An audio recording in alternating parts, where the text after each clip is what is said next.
All right, let's dive in to God's Word. We've been in the middle of a series. We're calling it The Siege of God, and we've talked about how God loves you too much to let you simply hide away. He actually wants to be engaged in your life. He wants to be part of what you're doing, and He wants ultimately to have your heart. Okay, he's not in this simply to say, oh yeah, that's another, soul that I get to claim as my own. He actually wants a relationship with you. And too often in our lives, we spend so much of our life keeping God at an arm's distance, because if He were to truly come in and take over and be in us who He is, it would require us to change. It would require us to possibly, submit and to give up some things that maybe we feel like we want to hold on to, or maybe to see some changes happen within what we do, how we do it, our attitudes, our hearts, etc. And so we've been talking about these different defenses that we seem to put up as humans. And we talked at the very beginning, we said, we put up this thing called distance. And we're making the analogy of a castle, right? A medieval castle. And our heart is in the castle, protected in the walls. But the castle is never right next to the enemy. It's always a good distance from the one who will be besieging it. And so there's distance. And we just keep God as far away as possible for various reasons. And we talked about, the forest of distractions. Our life gets so distracted with good things. I mean, it's not necessarily bad things, but we're so distracted we don't stop long enough to simply be in the presence of God. We talked about the thicket of sinfulness, little things in our life that we feel like bad habits, negative things that we feel like keep God at a distance from us, and we think that'll keep Him at a distance. We don't think He can really get in because we've got too much junk to deal with. All of these we've said God is the one who overcomes them. Right? It's not that we have 3 steps in a poem that we have to do a special magical incantation so God can get in. God is the one doing the work in this. Our job is to recognize it, to worship Him, and to submit to Him in all of this. We talked about the huts of righteousness, all those good things we do to try to say, God, see, I'm doing all this good stuff. You don't need to change me, right? You don't have to get any closer to me. Just know I'm already doing good stuff. That's good enough, right? And then we moved on. And today we're going to talk about something that's much more intimate. Okay, we're going to get closer and closer to ourself and dealing with personal things, deep things that often we don't want to deal with. Okay, what is around every castle? A moat, right? And usually the moat has some type of monster in it, whether it's sharks or crocodiles or barracuda, I don't know. It just, whatever it is, there's some type of monster in the moat to keep anyone from swimming across the moat. And in our lives, we often surround our heart with a moat that is filled with monsters that we don't want to deal with. These are monsters that keep us secluded, they're things that we know if God were to dredge up things in this moat, we would be embarrassed, we would be ashamed, we wouldn't want to face those things. And so today what I want to do is look at a person in Scripture who had his moat dredged, and all of those monsters came to the surface, and he had to deal with them. Just in the same way we have to deal with things in our life. Okay, we have to face these monsters if we want to move on in our spiritual journey. If we want to find new ground, Terra Nova, in our spiritual journey, we have to deal with some of these things. And that's the great thing about God in all of this. I mean, let's face it, God loves you so much that He's not satisfied with leaving you where you're at. He wants to move you forward. He wants you to find new ground on your spiritual journey. He wants you to become stronger, to become more faithful, to become more loving in all that you do. He's not satisfied with just saying, you know what, you're good enough, I'm not going to think about you anymore, right? You passed the test, you said the prayer, you're in, see you later. He loves you more than that. But that means sometimes He dredges up things that you don't want to deal with. And it's hard. And sometimes, as we'll learn from the guy we look at today, you leave with a limp. You leave with some scars because it was difficult. And so we're going to look at a guy named Jacob. And we're going to be in Genesis chapter 32, but let me bring you up to speed just in case you don't know about Jacob, what he did, who he was. This way we get the context of what's going on, okay? Genesis 32 is where we're going to be, but if you know the life of Jacob, you know that it started out, he is one of the what we call patriarchs, okay? We've got Abraham. He was the one who, in Genesis 12, God said, Abram, because he hadn't changed his name yet, you need to go to a land that I'm going to show you, because I'm going to make out of you a chosen people who will bless the nations. So Abram gets up out of Ur and leaves. Okay, he ends up having a son. He's really old, but he still has a son named Isaac. Isaac grows and so forth and so forth. Isaac has two sons, Jacob and Esau. Esau is the older, but they're twins, but Esau is older by a minute. Okay, so theoretically, he is the one who is going to be the firstborn, so he gets all the inheritance. He's the blessed one. He's the stronger one. And as we see through the story, Esau really is stronger. He's big, he's hairy, he's a hunter, he's a redhead, all these different things, and he's like a man's man. And Isaac actually likes him better, okay, because he's, hanging. Jacob, who comes out second, I mean, he's only a minute younger, but hey, he's still in there. And Jacob is more, okay, let's be honest, he was a mama's boy, okay? He learned how to cook.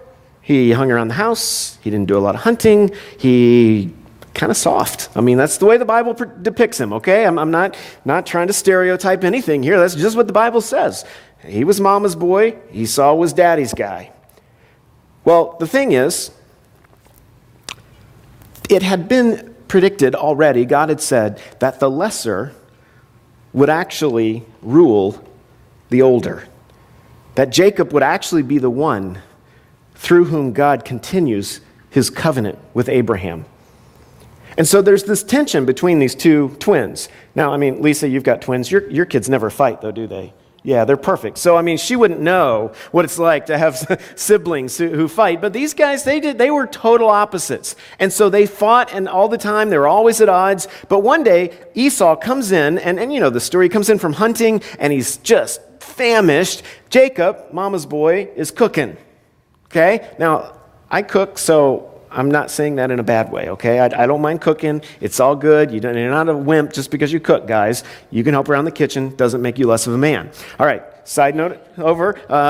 Points with the women. Good. Okay, so he is out there cooking this stew, and it must have been amazing because Esau comes in, and he's so hungry, he says, what? I will give you my birthright, okay? I will give you the rights of the firstborn if I can just have some of that stew. And so Jacob's like, yeah, I'll strike a deal on this one, and we got to remember, Jacob was called Jacob, Yaakov, because the word was a play on the consonants, the root consonants of that name. Because the root consonants could be used to say supplanter, one who grabs the heel and kind of pulls down. Because when he was born, he literally came out of his mother holding onto the heel of Esau. And so he was known as this kind of deceiver. He was manipulator, that type person.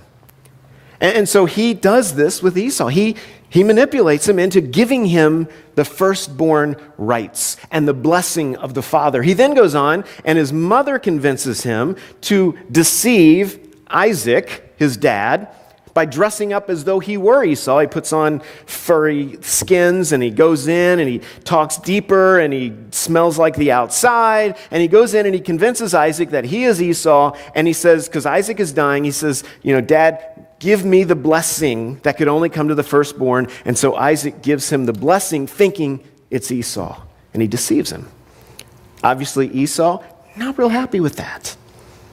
And so Jacob's mom says, you better get out of town. This is bad. This is not a good thing. Esau's going to kill you. I don't know how else to say it. And so Jacob leaves. And then there are different ways of seeing how he left, if he just left all of a sudden. Later, we learn also that Isaac had actually sent him to his uncle Laban to find a wife. Okay, that's how it works. 4,000 years ago. I don't have to get into the theology of that, okay? He goes to Laban, and he's trying to find a wife. Now, this is where it gets interesting because he goes to his uncle. Okay, it's kind of weird. Yes, cousins, I'm from Kentucky, but even that's weird. He goes in and he says, okay, I really like Rachel, the younger of the two daughters of Laban. She was beautiful. He's like, that's the one. And Laban, being very cunning, says, great, work in my fields for 7 years, and that will give you the ability to have her as your wife. Now, she must have been gorgeous because he worked for 7 years. Okay? And said, okay, I'll do it. And he works for 7 years. I have no idea how this happens, okay? But during the wedding, either he got so drunk that he didn't know what was going on, or there was some type of veils or something, but it ends up Laban switches the bride out at the last second, and Leah, the older ugly sister, I'm sorry, that's what the Bible says, okay? She wasn't pleasing to the eye, is given to Jacob, and Jacob marries her and doesn't realize that's who he's marrying.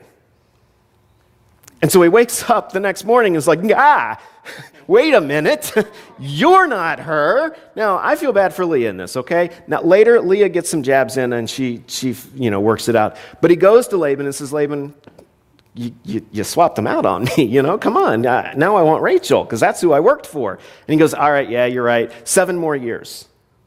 And he does it. And then 7 years later, finally, he marries Rachel.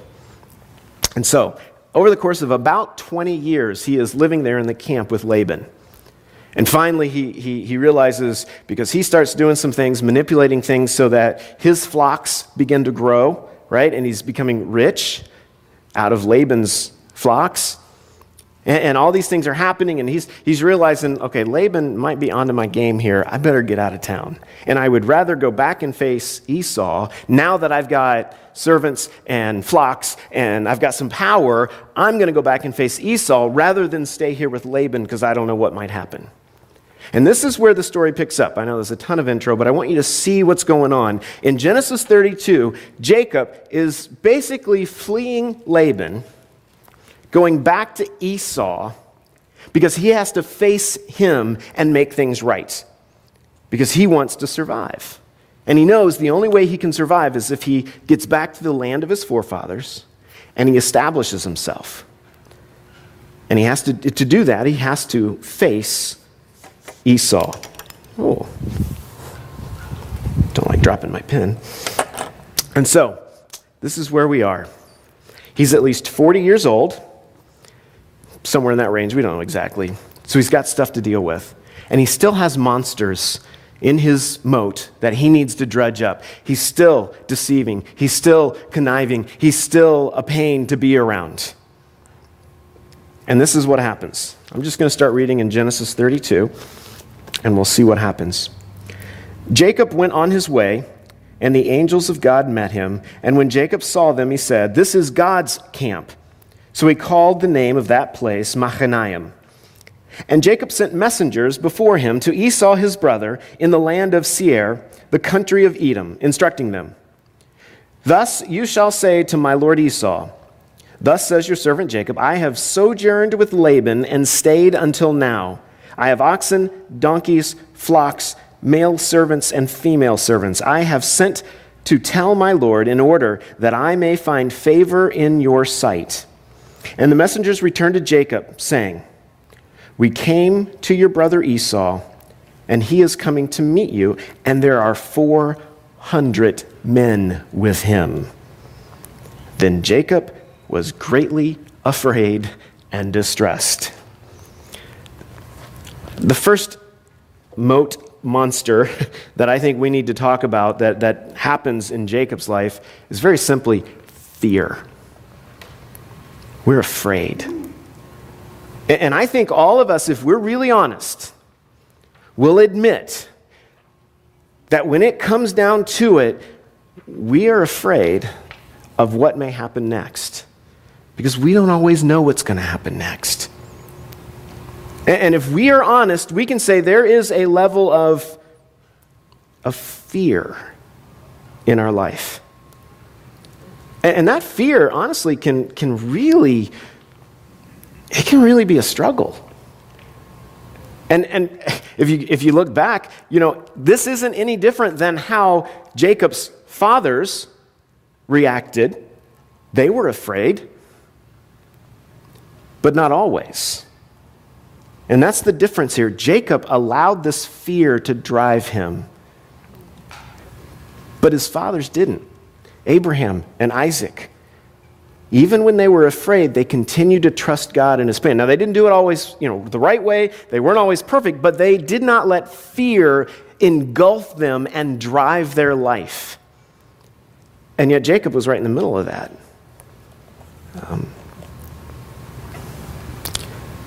We all like to put on a good front.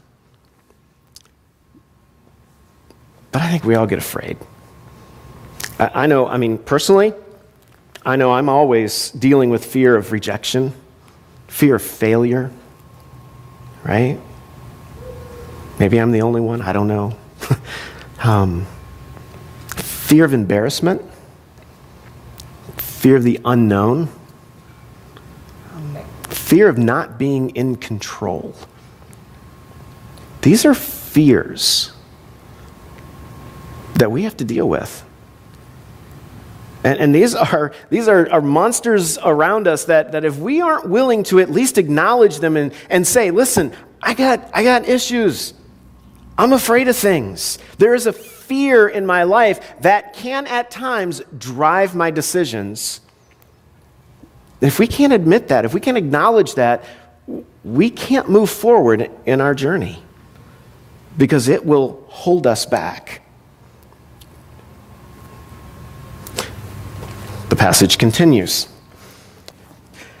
I'll start in verse 7 again. Then Jacob was greatly afraid and distressed. And then it says, he divided the people who were with him and the flocks and herds and camels into two camps. Okay, so he separated everything, thinking, if Esau comes to the one camp and attacks it, then the camp that is left will escape.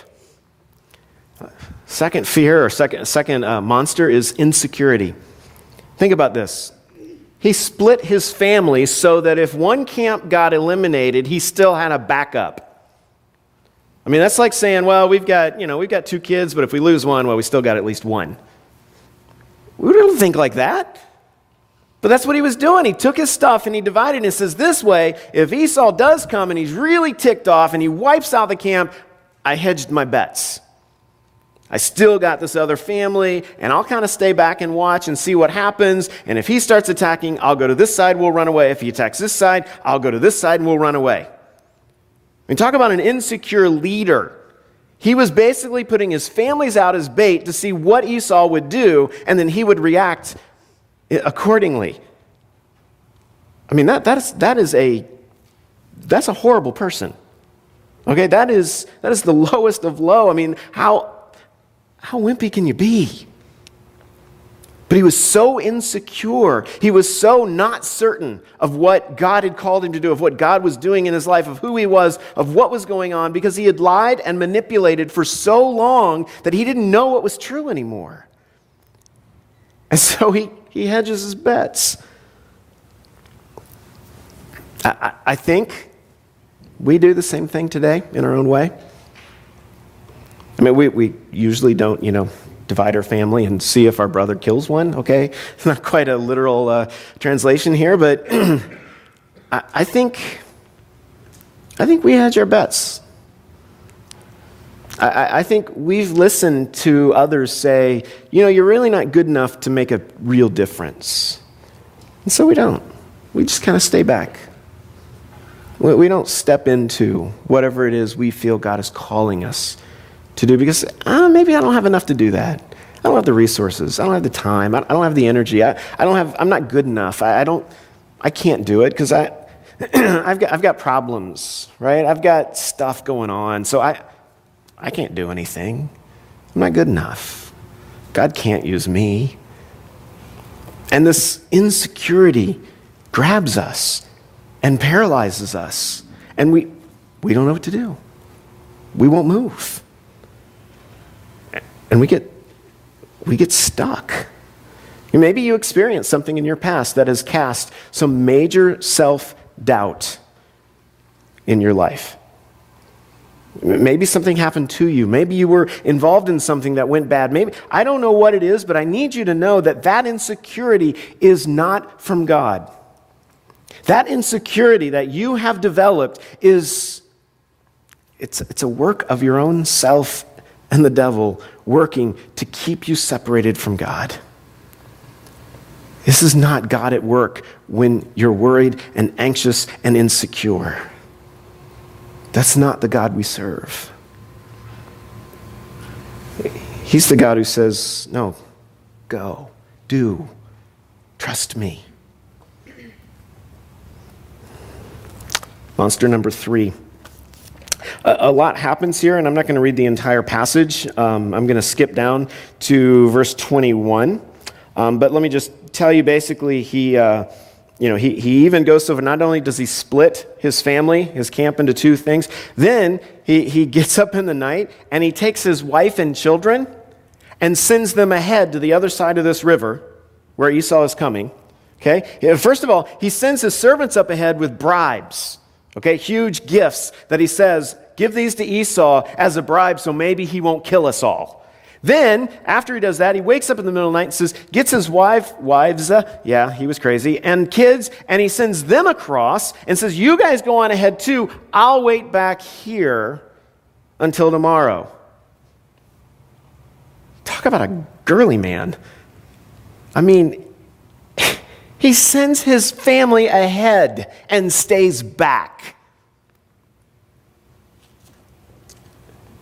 And it picks up, I'll start in verse 21.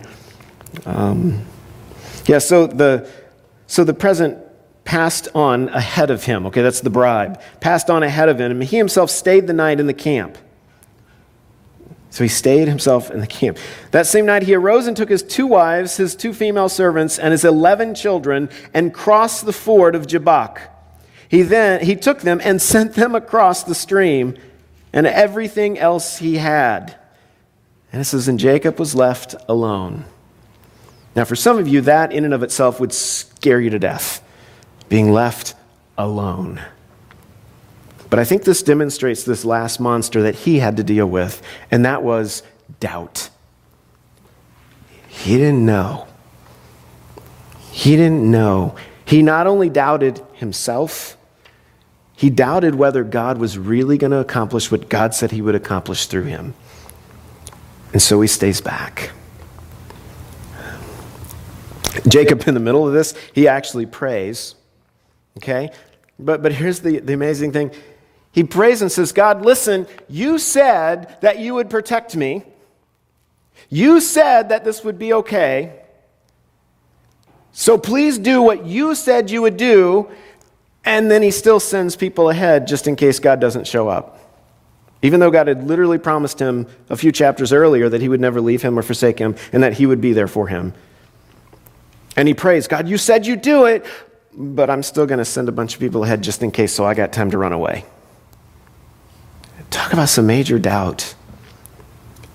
And here's the thing. As cowardly as this may sound, as cowardly as it may sound that he was acting, I think most of us deal with similar stuff. We know what God says, right? I mean, we've heard God say, do this, be here, I will be with you, right? What does Jesus say? I will be with you even to the ends of the earth. We know that this is the case, and yet we allow our doubt to guide us and to direct us and to give us insight as to what we should be doing, but it's the doubt telling us it's not faith. And this is a monster that we've got to deal with. Okay, this is not something that we can just say, oh, it's something I'll grow out of. Okay, Jacob was 40 plus years old, and he was still dealing with this. It's not something we can say, well, if God would just show up one more time, right? Or if God would just give me a sign. We don't need any more signs that God is with us. He needs to see us trust him and be obedient with whatever that may be. And everybody sitting here has a different issue that you need to focus on when it comes to your doubt.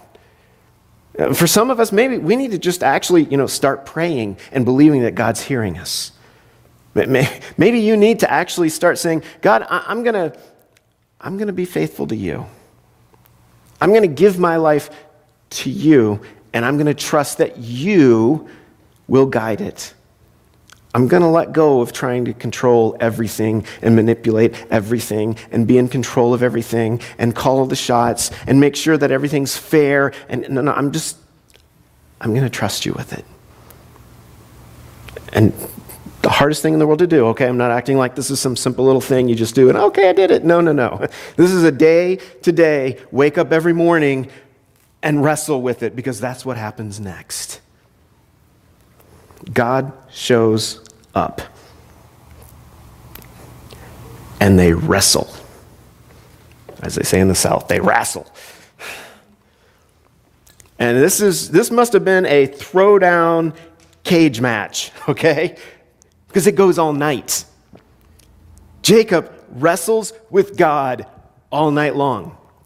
And God is there in the form of a man. Okay, I can't give you all the theological reasoning behind this. I can tell you that I believe from my study of Scripture that this was probably Jesus in some way, shape, or form. Okay? It wasn't an angel because it says he wrestled with God. But it could have been, depending on how you work. But I really think Jesus, the second person in the Trinity, shows up and confronts Jacob, and they wrestle.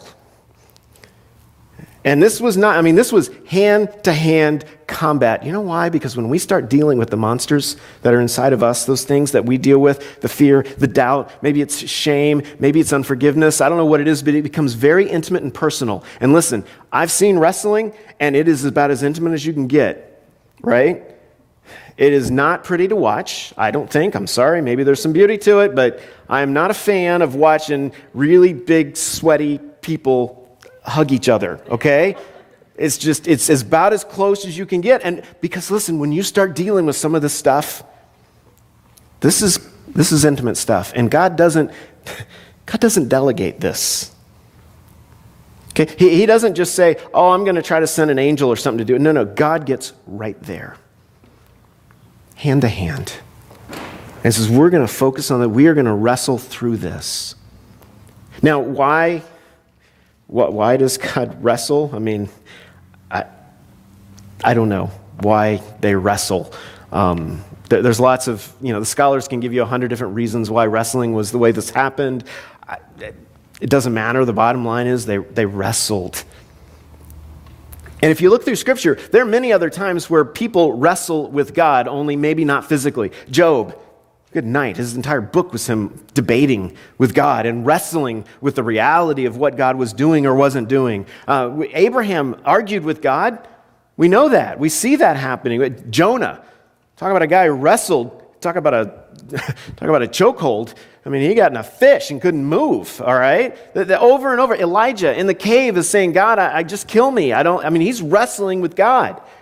In the New Testament, John chapter 3, Nicodemus comes to Jesus at night, just like Jacob, right? And what does he do? It says he debates with Jesus all night long. He wrestled with God, just intellectually and verbally instead of physically. And I think we all are in a place where we know we can wrestle with God. We can deal with things where we need to say, God, here's the mat, let's throw down right now because I don't know where this is going. Now, here's the great thing. In all of those examples, God never once is upset with the fact that they needed to wrestle with God. He wasn't upset that they needed to. He engaged them because they needed it.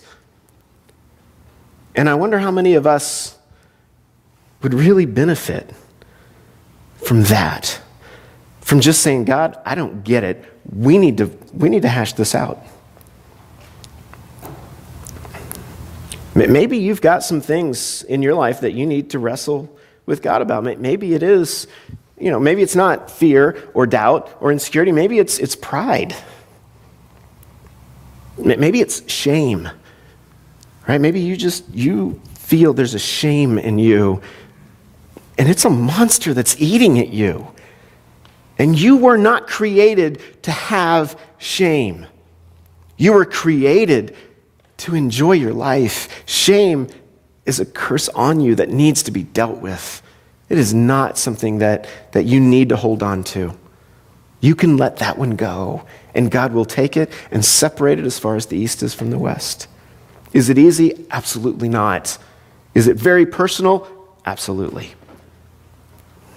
Bitterness. Maybe there's some stuff you can't let go of. Somebody who wronged you and you just can't let it go. And that bitterness is growing inside of you like a monster that is consuming every good thing about you. And it owns you. Now, this wrestling that happened did not happen out of the blue. Okay? This didn't just one day, all of a sudden God says, all right, I'm going to take Jacob. Okay, this started early on. If you go back to Genesis 28, that's where God reveals himself at Bethel. And he renews the covenant that he made with Abraham with Jacob. In this place, what I would say is there, and Jacob is on his way to Laban. He's running from Esau, headed to Laban. And God reveals to Jacob himself, God himself, capital H. And then he goes and he spends 20 years with Laban.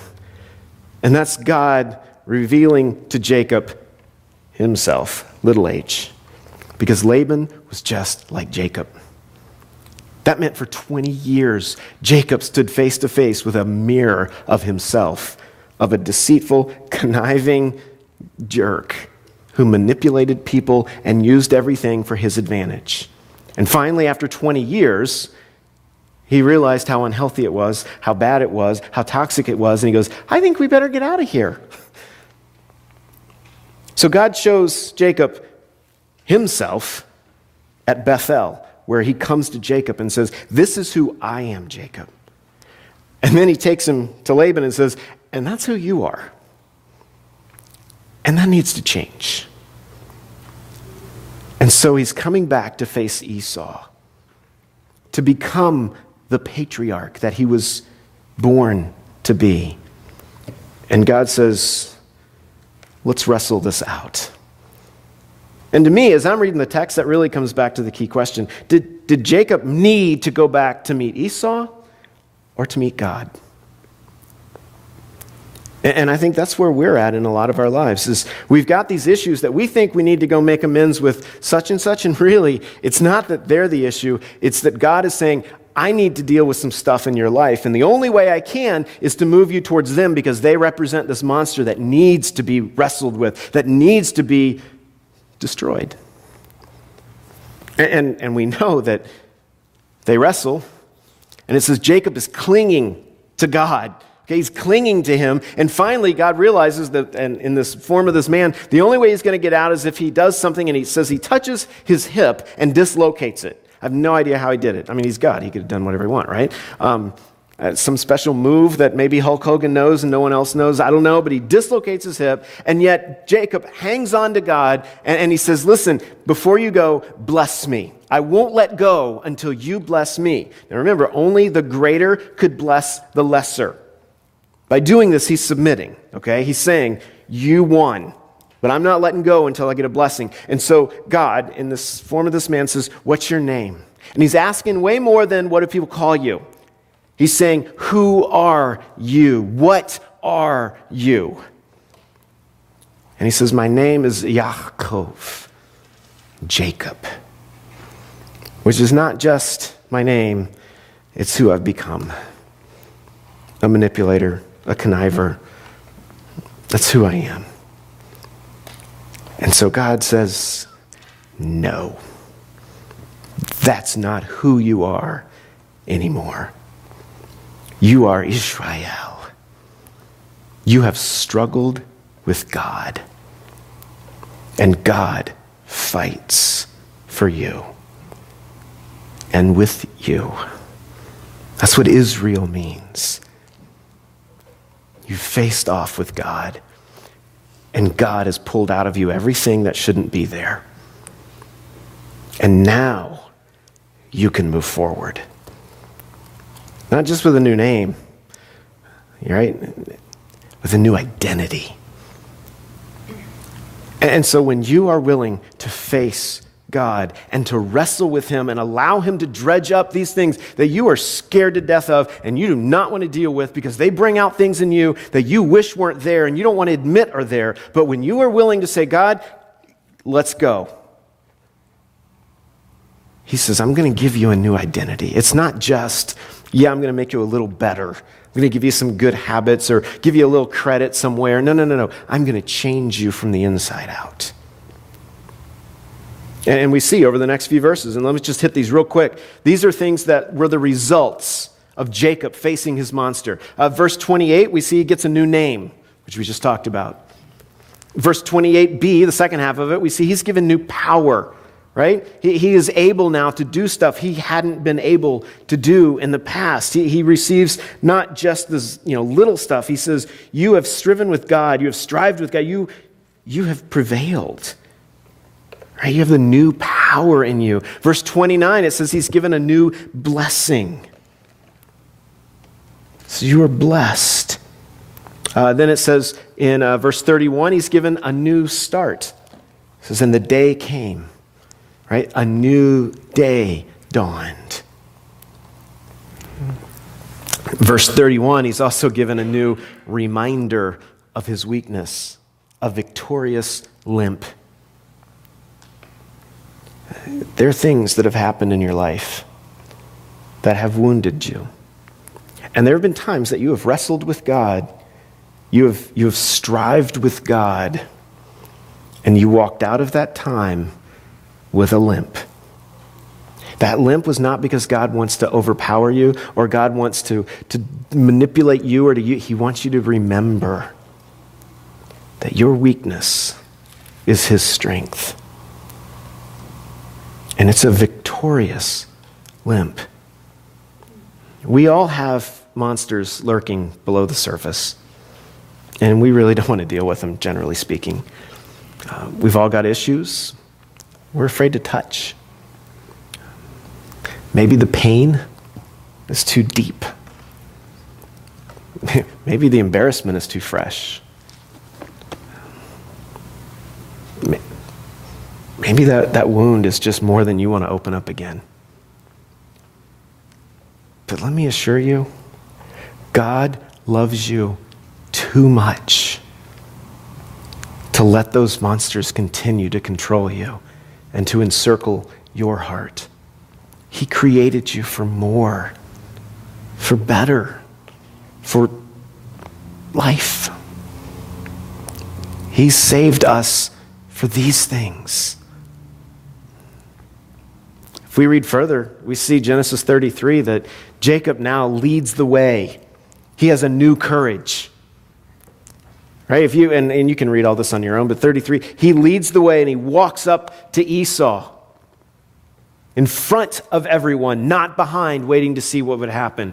And in verse 3 again, it says he bows 7 times to Esau because he has not only a new courage, he has a new humility. He's willing to say, I'm okay with who I am. I don't have to prove that I'm better than you anymore. Verses 10 through 11, he gets what I would call a new generosity, because it says now he offers Esau a gift, but it's not a bribe that he sends with his servants. It says from his own hand, he offers this to Esau, because this is a new kind of generosity. And then last of all, if you skip forward to chapter 35, Isaac, his father, dies, and it says that he and Esau went together to bury their father. He got a new community out of this, a new circle, a new deep relationship with one he had wronged in the past. When you trust God to deal with those parts of your life that you really don't want anyone to know about, he will. And I promise you, it will get better. It may take all night wrestling with him. It may take 10 years of wrestling with him before you finally get through everything. Because let's face it, most of us didn't build these monsters around us in an evening. They took years to grow and mature. And it's going to take some time. But you can't start the process until you say, God, here they are. Here's everything that you need to see. I don't want anyone else to know about it, but I'll start with you, God, and let's just deal with it. Let's wrestle it out right now, and let's deal with these things. Because I don't want to go another day without engaging you in this. I want to expose them to you. And yes, it's risky. Yes, it's scary. Yes, it's painful. But will you trust me when I say that the results far outweigh the pain now?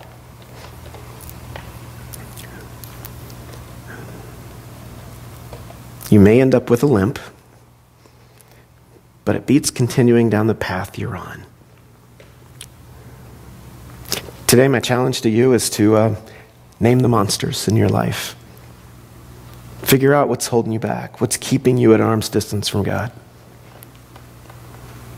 Maybe you do it alone, maybe you do it with your life group, maybe you do it with your spouse or friend or whatever, but name them. And you may have to wrestle with God to see what they are. But do it. We're going to close here. And I just want to pray for a minute. And then if you need to go, that's wonderful, great. If you want to hang out and talk for a while, that's fine too. But let's just pray. God, we got stuff in our life that's terrible. God, we're not a huge group here, but even in this group, there are a lot of monsters lurking below the surface. And God, they cause pain, but we've oftentimes become so used to it that we don't see the pain anymore. We just live with it.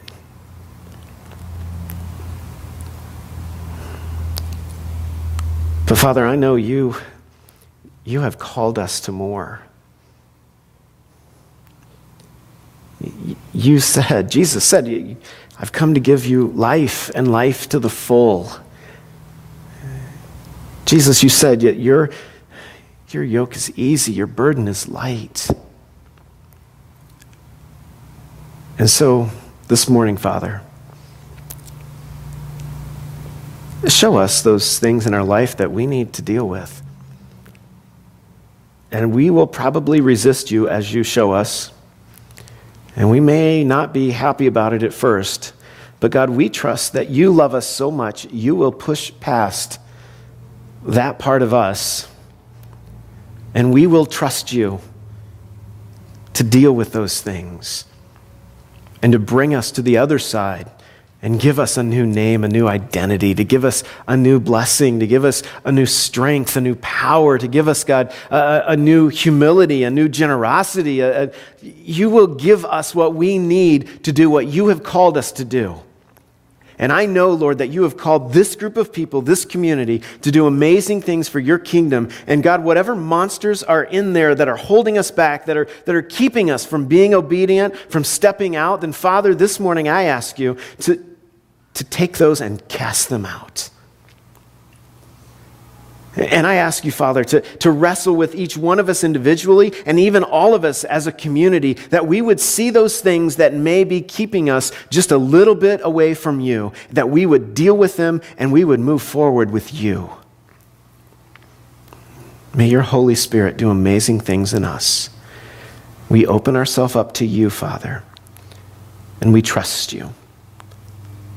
In Jesus' name, amen. Thank you so much for being part of Terra Nova this morning.